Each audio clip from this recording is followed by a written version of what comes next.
안녕하세요 여러분, 얼반 미스터리 채널입니다. 오늘은 얼반 미스터리 중에서 지난번에 말씀드린 것 같이 청소년과 마약에 관련, 왜 청소년들이 알코올 중독이 되고 마약 중독이 돼서 치료기관에 오는가, 한번 사회적인 어떤 상황이나 어떤 그들의 현실들을 먼저 살펴보고, 그 다음에 청소년 중독 치료 사례를 한번 살펴보도록 하겠습니다. 여러분 생각하실 때 그런 일이 있을까요? 청소년인데 벌써 알코올 중독이 되고 마약 중독이 된다? 그런 일이 과연 있을 수 있을까? 과연 그런 아이들은 어떤 아이들일까? 이렇게 얘기를 하는데, 결론부터 말씀드리자면 여러분의 생각하고는 달리 정상적인 아이들이에요. 그리고 어떤 때는 더 순수하고 순진하고 착하기도 합니다. 그런데 왜 그렇게 되느냐? 그들의 놓여진 환경이 좀 달라요. 환경이 어떠냐? 대체적으로 마약, 알코올도 그렇지만 이제 마약과 관련된 치료를 받게 되는 학생들, 청소년들의 경우에는 그 환경 자체가 마약에 접근하기 쉬운 그런 환경이 돼요. 그럼 무슨 얘기냐? 빈곤한 지역에 살수록, 그리고 좀 약간 폐쇄적인 그런 환경, 그런 커뮤니티 공동체에 속해 있을수록 갱단의 활동과 연관되기가 쉽습니다.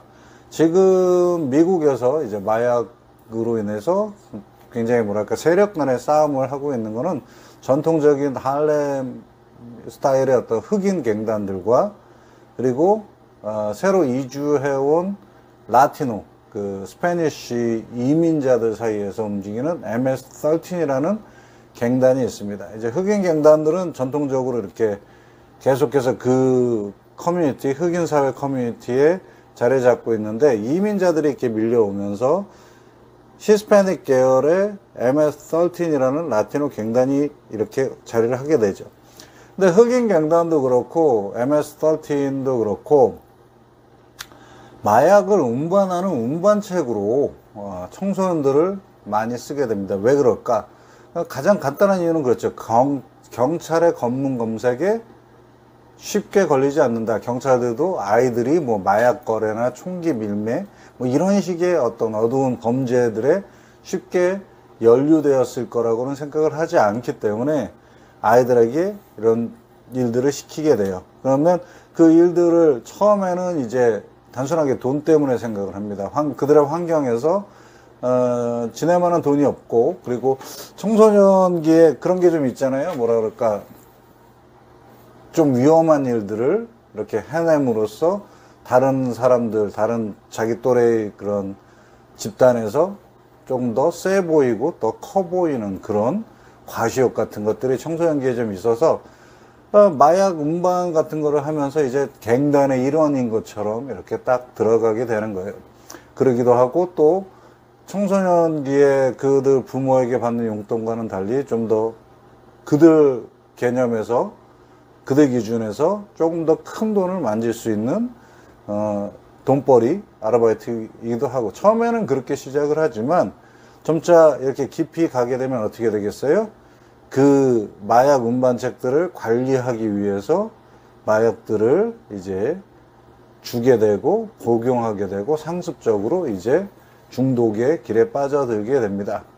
술이나 알코올 같은 경우도 전체적으로는 비슷한 것 같아요. 알코올을 마약처럼 밀매하거나 운반하는 그런 경우는 없겠지만, 일단 환경 자체가 알코올이나 그런 것에 접하기가 쉽고, 그리고 알코올이나 그런 걸 통해서 어떻게 자신이 대단한 것처럼, 대단한 존재가 된 것처럼 과시하고 그럴 수 있는 그런 기회들을, 사회적인 어떤 그런 분위기들을 또래 집단에서 형성을 하게 된다는 거죠.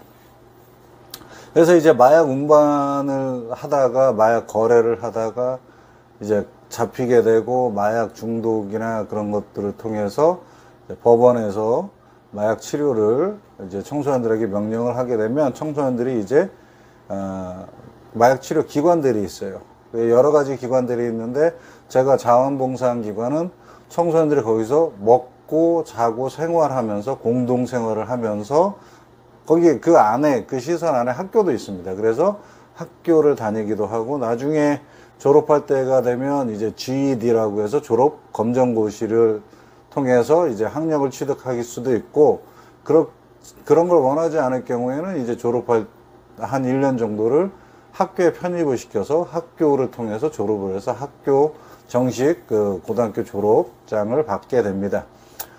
제가 이제 자원봉사를 한 기간은 알코올이나 마약 중독자들이 그 공동생활을 해서 치료하는 기관인데, 거기에는 두 사이드로 나눠져 있어요. 하나는 성인들이 기숙하면서 치료받는 그런 부분 파트가 있고, 또 다른 파트는 18세 미만의 중고등 고등학교 졸업 전에 학생들이, 청소년들이 기숙하면서 이제 치료받는 그런 상황이 있는데, 사례 이야기를 할 때 한 가지 조심해야 될 거는, 미국에서는 히파라고 그래서 개인 그 프라이버시, 개인 사생활 보호에 굉장히 엄격한 그런 룰을 적용하고 있습니다. 그래서 관계적인 그 관계법 때문에 직접 누군지 연상할 수 있는 어떤 사례나 그런 것들이 직접적인 한 사람의 케이스 같은 거를 직접 전해드릴 수는 없어요.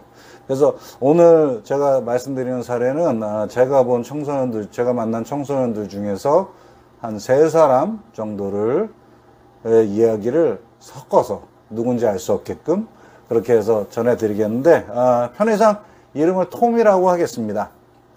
톰을 처음에 이 기관에서 만났을 때, 처음에 법원에서 이제 마약 딜링을 하다가 체포가 돼서 법원에서 마약 치료를 명령받고 이 기관에 왔을 때, 톰은 웃지 않는 아이였어요.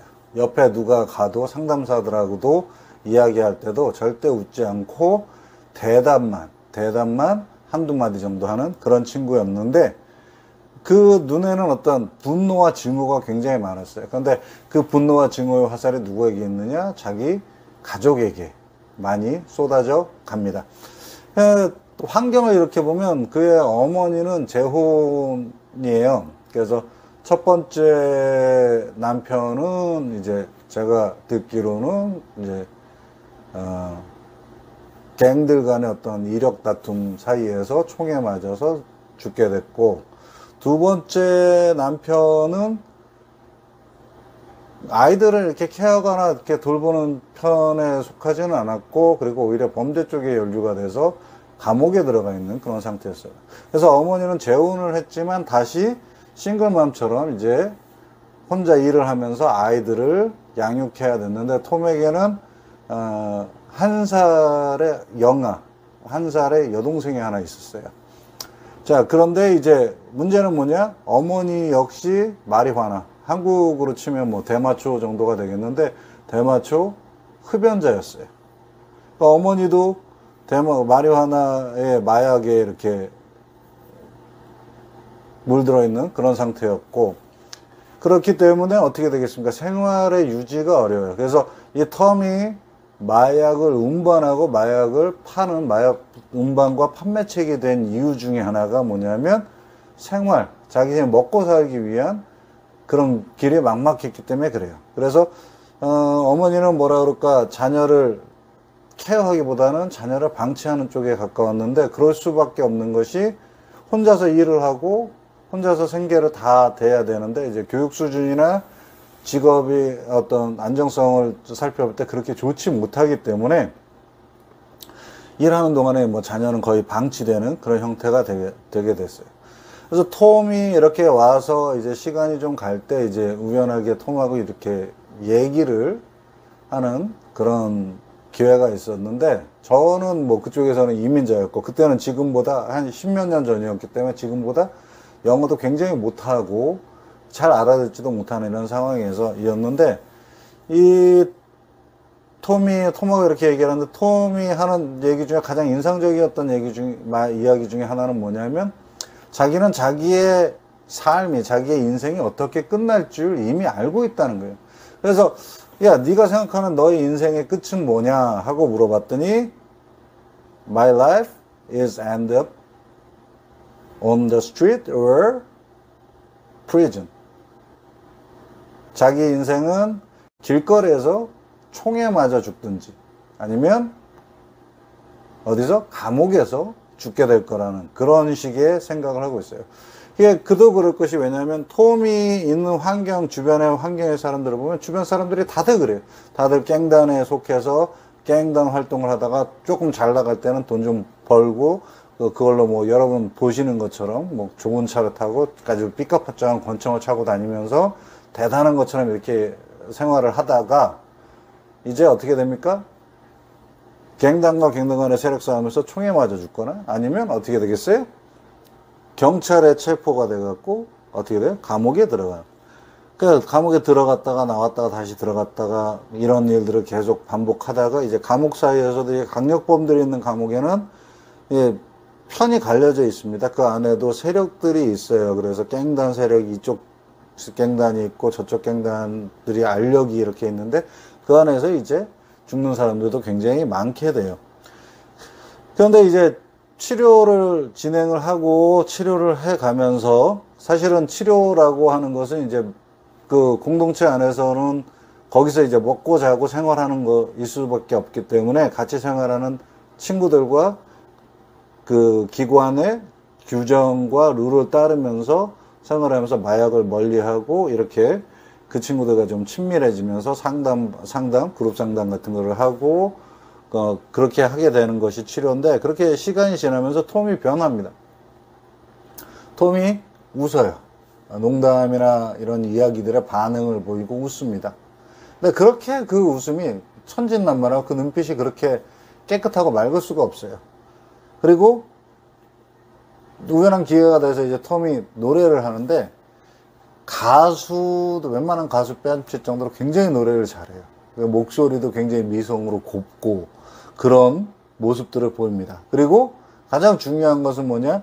미래를 진지하게 생각하게 돼요. 자기의 미래를 이렇게 길거리에서 죽거나 감옥에서 죽거나 하는 쪽으로 어둡고 제한적으로 딱 생각을 했던 톰이 이제 자기의 미래를 위해서 자신이 선택할 수 있는 길이 있고 선택권이 있다라는 것을 생각을 해요. 그리고 대학에서 공부를 하고 싶어 하는데 이제 가정 환경이나 아니면 형편, 경제적 형편이 어려우니까 톰이 무슨 생각을 하느냐? 여기서 고등학교를 졸업한 이후에는, 고등학교 학력을 취득한 이후에는 군대를 가겠다. 이게. 미국은 여러분 한국처럼 그 의무병 제도가 아니기 때문에 군대를 가게 됐을 때 이제 충분한 생활비와 월급을 주기도 하고, 그 다음에 학교를 갔을 때 학비를 군대에서 지원해 주기도 합니다.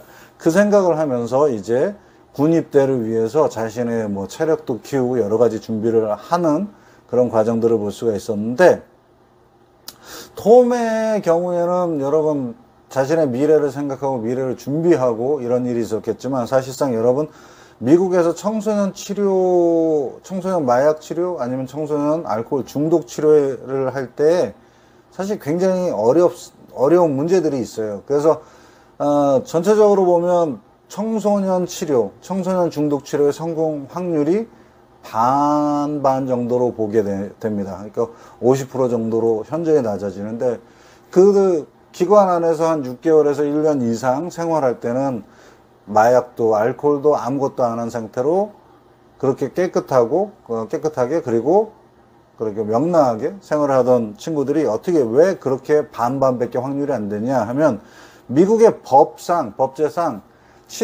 법원에서 명령한 치료의 기간이 끝나면 어떻게 되냐?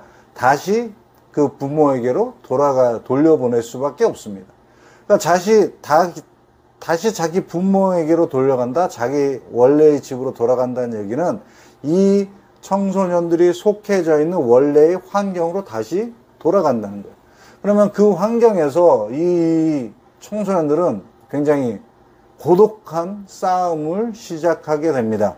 왜냐하면 기관은 어떤 관련 법규들 때문에 기관을 나간 청소년에 대해서는 컨택을 할 수 없습니다. 제가 아까 말씀드린 히파의 그 개인 사생활 보호 규정 때문에 여기서 일했던 같이 알고 있었던 상담사나 아니면 같이 지냈던 친구들이랑 같이 연락을 할 수가 없어요. 그 전화번호를 가르쳐 주지도 않고 컨택을 시도하지도 않습니다. 그러니까 자기의 원래 환경으로 돌아가서는 알코올 중독이나 마약 중독이 마약, 알코올이나 마약 이렇게 노출된 환경으로 다시 돌아가는데 그 환경에서 그 중독을 멀리하고 중독을 벗어나기 위한 싸움을 청소년이 혼자 해야 된다는 거죠. 그리고 청소년기에 여러분 특징 중에 하나가 뭐겠습니까? 정서적 불안정이에요. 정서적 불안정이라는 얘기는 뭐냐? 여기서 치료받는 중에서도 문득문득 향수병처럼 자기의 원래 집이나 자기 부모에 대한 어떤 그리움이 갑자기 쏟아져서 그 그리움을 이기지 못할 때도 생기는데, 반대로 넘어가서 알코올이나 모든 것들이 다 저기였던 자기의 친구들이나 아니면 이전에 알던 모든 사람들, 이웃들이 그런 환경 속에 여전히 있는 상황에서 자기는 거기서 벗어나게 해야 되는데, 이 환경 속에 있기 때문에 상대적으로 어떻게 되느냐, 몸은 같은 환경에 처해져 같은 동네에 있고 같은 공동체에 속해져 있지만 심리적으로 어떻게 돼요? 고립되게 돼요. 왜? 나는 알코올 중독에서 벗어나야 되기 때문에. 그러다 보니까 어떻게 됩니까? 그런 고립감으로 인한 외로움과 고독을 버텨내기가 쉽지 않다. 왜? 청소년기는 정서적으로 불안정한 시기이기 때문에. 그 다음에 부모에게 다시 돌아가서 이전 환경으로 회귀된다는 건 아까의 토무의 경우에는 어떻게 되겠습니까? 어머니가 혼자 생활하는 사람이고 또 싱글맘처럼 생활하고 거기다 뭐 한다고 말씀드렸죠? 마리화나를 상습적으로 흡연하는 사람이라고 얘기를 했어요. 지금이야 뭐 미국에서의 많은 주가 마리화나나 대마초를 합법으로 인정을 하고 있습니다. 그래서 어떤 흑인 지역이나 아니면 다른 어떤 좀 뭐랄까 빈민 지역으로 약간 좀 개발이 좀 덜 된 그런 지역으로 갔을 때는 심심치 않게 지금 그 냄새를 맡을 수가 있어요.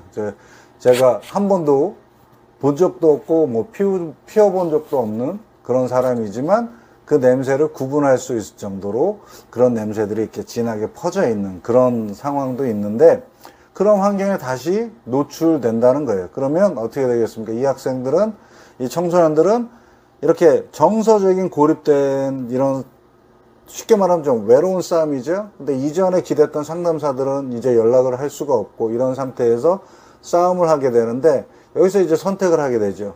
내가 기관에서 치료받을 때 세웠던 나의 미래를 선택해서 힘들더라도 외롭더라도 그 길을 걸어갈 것이냐, 아니면 어떻게 됐습니까? 이전에 친구들과, 사실상 청소년 때 친구들이 가장 좋고 친구들이 더 뭐라 그럴까 소중한 그런 때일 수 있잖아요. 그런데 그 친구들이랑 다시 어울리다 보면 어떻게 되겠습니까? 다시 한번 술과 마약에 다시 노출되고 그것을 다시 흡연해서 다시 돌아가서 자신의 인생을 자포자기하는 그런 상황이 될 수도 있다는 거죠. 이런 두 가지의 어떤 그런 상황들 선택해서 청소년들은 외로운 싸움을 할 수밖에 없다. 그렇기 때문에 얼반 미니스트리 차원에서 이런 청소년들을 케어하는 전문적인 청소년 사역자들이 또한 나와줘야 된다라는 것이 사실은 저의 생각이고, 청소년 마약 치료를 위해서는 뭐라 할까요? 계속해서 끊임없는 관심과 격려와 그리고 지원이 필요하다라고 이야기 드릴 수 있겠습니다. 예, 지금 오늘 청소년과 마약에 관해서는 이렇게 얘기를 하고요. 다음 편에서는 마약에 관해서 왜 마약이 흑인 사회에 더 많이 퍼져 있고, 그리고 미국의 어떤 환경은 과연 어떻길래 마약에 대한 것들이 이렇게 뿌리 뽑히지 않는가를 한번 짚어보도록 하겠습니다. 이상 워싱턴에서 얼반 미니스트리 채널이었습니다. 감사합니다.